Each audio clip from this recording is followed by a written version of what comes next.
Good morning class 4। आज हम लोग हिंदी व्याकरण एवं रचना का चैप्टर 4 पढ़ेंगे। चैप्टर नेम है संज्ञा। संज्ञा के बारे में आप लोग पिछली क्लास में भी पढ़ चुके हैं, ठीक है। व्याकरण में नाम को ही संज्ञा कहते हैं। किसी भी वस्तु, व्यक्ति, प्राणी, स्थान, किसी प्रकार की भावनात्मक भाव को, ठीक है, सबको संज्ञा बोलते हैं। यहाँ पे दिया भी है आपके, यह नई दिल्ली का प्रगति मैदान है। रवि अपनी बहन माधुरी के साथ मेला देखने आया है, ठीक है। तो यहाँ पे जो भी रेड पॉइंट दिया हुआ है, रेड अक्षर कलर से, वह सब आपका क्या होगा, संज्ञा होगा, ठीक है। परिभाषा: किसी व्यक्ति, स्थान, वस्तु, गुण या भाव के नाम को संज्ञा कहते हैं। व्यक्ति में आ जाइए। व्यक्ति में किसी भी स्त्री हो, पुरुष हो, छोटे बच्चे, बड़े बच्चे, ठीक है, इन सभी के नाम को हम संज्ञा कहते हैं। स्थान: किसी जगह के नाम को, दिल्ली, बम्बई, भारत, अमेरिका, इंग्लैंड, ठीक है, इन सब को हम संज्ञा कहते हैं। वस्तु: किसी चीज़ के नाम को, चीज़ में आपके आ गए जो है किसी भी प्रकार का किचन का सामान का, सजावट के सामान का, ठीक है, चौकी, पलंग, ग्लास, बर्तन में, अलमारी, आपका कोई भी घर का इलेक्ट्रॉनिक सामान, सवारी का सामान, कार, मोटरसाइकिल, जहाज, नाव, सभी कुछ आपका संज्ञा में आ जाता है। गुण: अच्छाई, बुराई, ठीक है, ये सब आ जाएगा। उसके बाद भाव का नाम, जैसे लंबाई, चौड़ाई, मोटाई। उसके बाद आपका आ जाएगा, भाव में आ जाएगा बचपन, बुढ़ापा, जवानी, इस सब के भावनात्मक जो बातें होती हैं वह सब आ जाएंगी। व्याकरण में विभिन्न प्रकार के नामों को ही संज्ञा कहते हैं। यहाँ पे स्पष्ट कर दिया गया है, ठीक है। विभिन्न नामों के प्राणी में आप आ जाएगा आपका मनुष्य, पशु, पक्षी, कीड़ा, जंगली जानवर, पालतू जानवर, सब कुछ। संज्ञा के मुख्यतः 3 भेद माने गए हैं। कितने भेद? 3 भेद माने गए हैं। व्यक्तिवाचक संज्ञा, जातिवाचक संज्ञा और भाववाचक संज्ञा। व्यक्तिवाचक, जातिवाचक और भाववाचक। कुछ विद्वान संज्ञा के 2 भेद और मानते हैं, जैसे समूहवाचक और द्रव्यवाचक संज्ञा। पहले हम लोग व्यक्तिवाचक के बारे में पढ़ेंगे। वे शब्द जो किसी विशेष व्यक्ति, स्थान या वस्तु के नाम का ज्ञान कराते हैं, उन्हें हम व्यक्तिवाचक संज्ञा कहते हैं। जैसे व्यक्तिवाचक में आगे Pandit Jawaharlal Nehru, Mother Teresa, Mumbai, London, Lal Qila, Taj Mahal आदि। पंडित जवाहरलाल नेहरू के अलावा आपको जितने भी फेमस पर्सन हैं, और वो संसार में एक वन ही पीस हैं, एक ही हैं, तो ऐसे सारे नाम आपके जो है वह व्यक्तिवाचक संज्ञा में आ जाएगा। व्यक्तिवाचक का अर्थ होता है जो बहुत ही फेमस इंसान हो, महत्वपूर्ण इंसान हो, और जिन्हें एक से एक या 100-200 मतलब अनेक लोग जानते हों, और एक ही जगह नहीं, उनको हर जगह के लोग जानते हों। उसमें आपका सामान भी आ जाएगा, प्राणी भी आ जाएगा। प्राणी में व्यक्ति ही आएगा, फेमस व्यक्ति। सागर के नाम आ जाएंगे आपके, नदियों के नाम आ जाएंगे आपके, क्योंकि गंगा नदी एक ही है, जमुना नदी एक है, आपका प्रशांत हिंद महासागर सब एक ही एक है, वह अनेक नहीं है। रामायण, महाभारत पुस्तक आ जाएगा आपका, गीता श्रीमद् भागवत गीता आ जाएगा।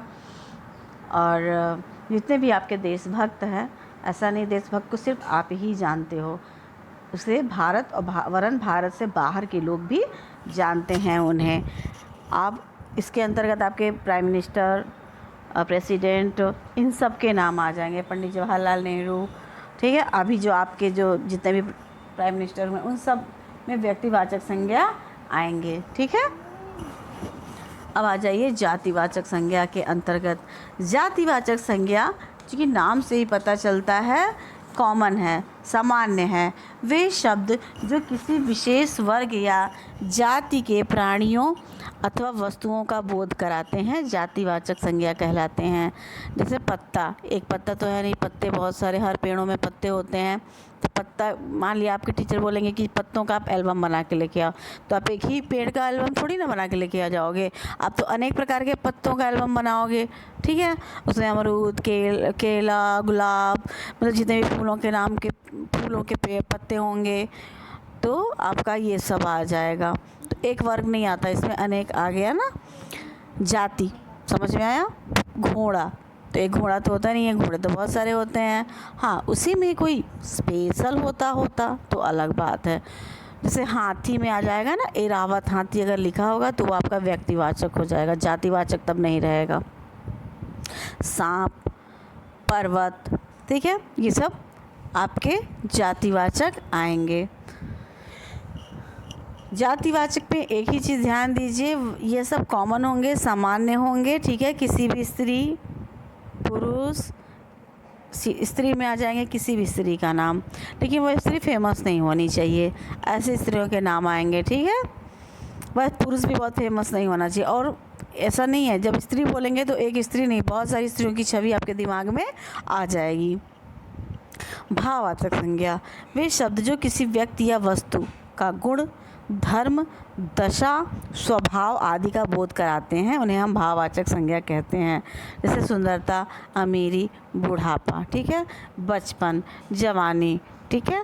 जैसे बचपन बहुत ही खूबसूरत होता ही है, स्वाभाविक है। बच्चे क्या होते हैं, कोई भी अपने मन की बात कोई भी बात अपने मन पे नहीं लगाते, डांट डपट दो, थोड़ी देर बाद सब भूल जाते हैं, जैसे कि आप लोग हो, बहुत ही। ठीक है, तो ये आपका हो गया भाववाचक संज्ञा। ये भाववाचक में इतना ध्यान दीजिएगा, इसे हम देख नहीं सकते, इसे हम महसूस कर सकते हैं। समूहवाचक संज्ञा, जो शब्द किसी समूह, झुंड, समुदाय आदि का बोध कराते हैं, वे समूहवाचक संज्ञा कहलाते हैं। समूह का ध्यान दीजिएगा, यह एक पर्सन का नहीं है, यह अनेक लोगों की बात आ गई यहाँ पे, नाम से ही पता चल रहा है। परिवार, तो स्वाभाविक है परिवार में कोई एक आदमी नहीं रहता है, मम्मी पापा बच्चे, उन मम्मी पापा के मतलब मम्मी पापा यानी कि दादा दादी, उनके बच्चों के बच्चे, तो ये आपका क्या आ गया, फैमिली, परिवार। एक आदमी का नहीं है, अनेक आदमी का संगठन होता है। सभा, कोई भी सभा हुई, आर्य समाज आपका हो गया, जैन धर्म, ये सब क्या हो जाएगा, यह एक समूह है, बहुत सारे लोगों तपस्वियों का समूह है, उसी में आ जाइए।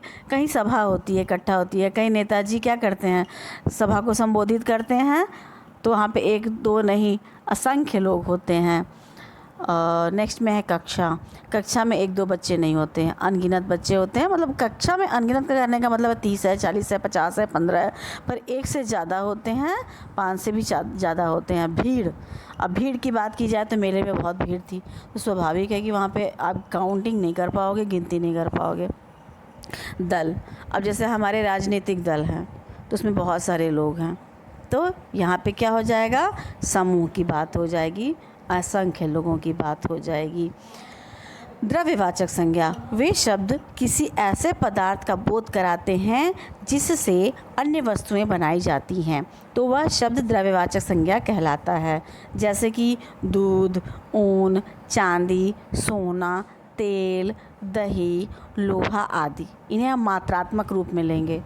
जैसे आप जाके दुकान पे क्या जाते हो, क्या बोलते हो कि मुझे 2 किलो तेल चाहिए, 4 किलो दूध चाहिए, वगैरह वगैरह बोलते हैं ना, तो वह आपका संख्या का ज्ञान कराता है, संख्या नहीं, मात्रा का ज्ञान कराता है।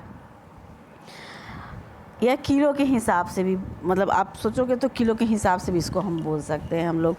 ठीक है, भाववाचक संज्ञा की संज्ञाओं की रचना। अब भाववाचक संज्ञा कैसे बनती है, जातिवाचक से कैसे बनेगी, विशेषण से कैसे बनेगा, ठीक है, और क्रियाओं से कैसा बनेगा, ये दिखाया है। जैसे कि जातिवाचक में शिक्षक हो गए ना, तो शिक्षक भाववाचक में कैसे हो जाएंगे? शिक्षा। तो शिक्षा को आप देख नहीं सकते हो, महसूस कर सकते हो। ठीक है। मजदूर, ठीक है, तो मजदूर का भाववाचक क्या होगा? मजदूरी। मैं आज बहुत मजदूरी करके आया हूँ, बहुत मेहनत करके आया हूँ, तो इसे आप महसूस ज़्यादा कर सकते हो। मानव की मानवता, बच्चा का बचपन। सर्वनाम में आ जाइए, निज का निजत्व, मम का ममत्व। विशेषण के अंतर्गत आप आ जाइए। विशेषण में दुष्ट क्या करता है? हमेशा दुष्टता ही करता है, तो उसकी भावनात्मक बातें क्या हो गई? दुष्टता। प्यास का प्यासा, अब कोई प्यासा इंसान आपसे पानी मांग रहा है, तो क्या आप उसकी प्यास का मूल्यांकन कर सकते हो? नहीं ना, वो बहुत प्यासा है। ठीक है। मूर्ख की मूर्खता का मूल्यांकन भी आप नहीं कर सकते हो। बस एक लैंग्वेज बोलोगे, अरे ये तो बहुत मूर्ख है, पर उसका पैमाना नहीं है, उसका मात्रा नहीं है। सफ़ेद, सफ़ेदी।